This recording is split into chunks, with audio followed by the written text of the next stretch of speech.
Bismillahirrahmanirrahim. Alhamdulillahirabbil alamin wassalatu wassalamu ala sayyidil mursalin wa ala alihi wa ashabihi ajma'in.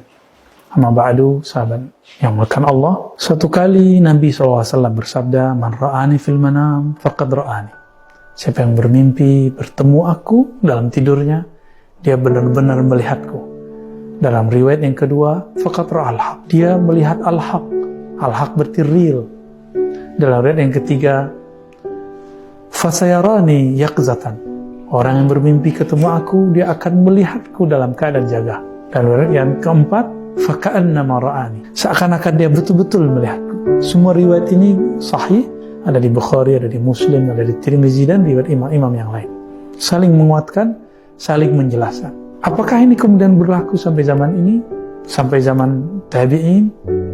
Ternyata ada salah satu akhir dari ulama tabi'in, yaitu imamuna al-imam Malik ibn Anas, imam Darul Hijrah, imam kota Madinah di saat itu, yang lahirnya sekitar tahun 90-an, wafatnya 179 Hijriah. Beliau adalah pembelajar hadis. Beliau ketika mendengarkan satu hadis, kemudian mengistiqorahkannya dan membahasnya terlebih dahulu. Jika hadisnya dianggap sahih, baru beliau menulisnya dalam satu kitab namanya Al-Muwatta. Karena beliau beradab kepada Nabi, cinta kepada Nabi. Suatu hari ada orang datang kepada beliau, beliau sedang sakit. Orang sakit tentu lebih enak tidur, rehat. Tapi karena yang datang itu bertanya hadis Nabi, beliau mengatakan, "Tunggu sebentar, sejenak, aku ingin mandi dulu dan ganti baju." Karena orang sakit biasanya berkeringat dan badannya bau. Beliau mandi, lalu beliau kemudian pasang harum-haruman dan menggunakan baju yang bagus.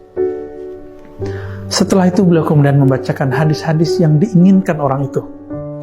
Maka beliau mengatakan, "Kalian ini ingin mengkhatamkan dalam 3 hari, dalam 3 waktu, 3 jam, hadis-hadis yang dulu kami dapatkan 30 tahun. Yang kita sebut sekarang khataman, ijazahan." Tapi beliau tetap memberikan. Jadi beliau gemes, gregetan, tapi juga cinta kepada muridnya.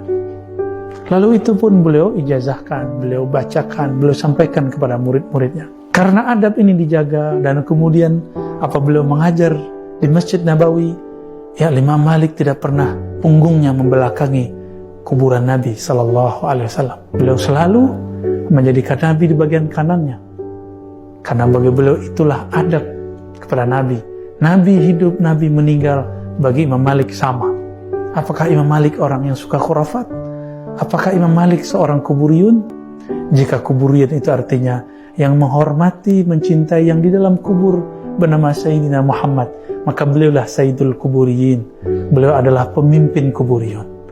Teman-teman yang dimuliakan Allah, karena kecintaan Imam Malik kepada sosok yang dikubur di situ, maka Allah memberikan kemuliaan kepada beliau, mubasyarat, kabar gembira yang masuk ke alam bawah sadar beliau. Apa kata Imam Malik, diriwayatkan oleh Imam Abu Nuaim juga dalam kitab Hilyatul Awliya, "Ma bitu lailan illa wa ra'aitu an-nabiyya sallallahu alaihi wasallam fil manam." Ya, illa wa ra'aitu an-nabiy sallallahu alaihi wasallam. Tidaklah aku tertidur malam hari, melainkan aku memandang kepada wajah Nabi sallallahu alaihi wasallam. Tidaklah aku terlelap sesaat, melainkan aku melihat wajah Nabi sallallahu alaihi wasallam. Begitu cintanya kepada Nabi, sehingga dalam tidur pun tidak ada dia tidur kecuali dia memandang kepada wajah Nabi sallallahu alaihi wasallam. Maka sahabat-sahabat yang melakukan Allah, jika ada harinya orang yang setiap malamnya merasa dipandang Nabi, itu sangat mungkin. Tapi tentu dia tidak boleh juga merasa dirinya sesuatu. Karena Imam Malik sampai akhir hayatnya dia masih merasa dirinya hina di hadapan Allah, meskipun orang mencium tangan dan kakinya. Sahabat-sahabat yang makan Allah, inilah Imam Malik yang dia mencintai Nabi, menghormati Nabi, kuburan Nabi, menghormati simbol-simbol Nabi. Jika kita tidak punya semua itu, kita masih punya hadis Nabi. Mungkin di antara kita ada yang menyimpan rambut Nabi. Hormati itu. Allah akan muliakan kita bertemu sang punya rambut, sang punya hadis, sumber hadis-hadis mulia Sayyidina Nabi sallallahu alaihi wasallam. Semoga Allah memberikan mimpi indah ini kepada setiap para pecinta, setiap perindu Nabi Sallallahu Alaihi Wasallam.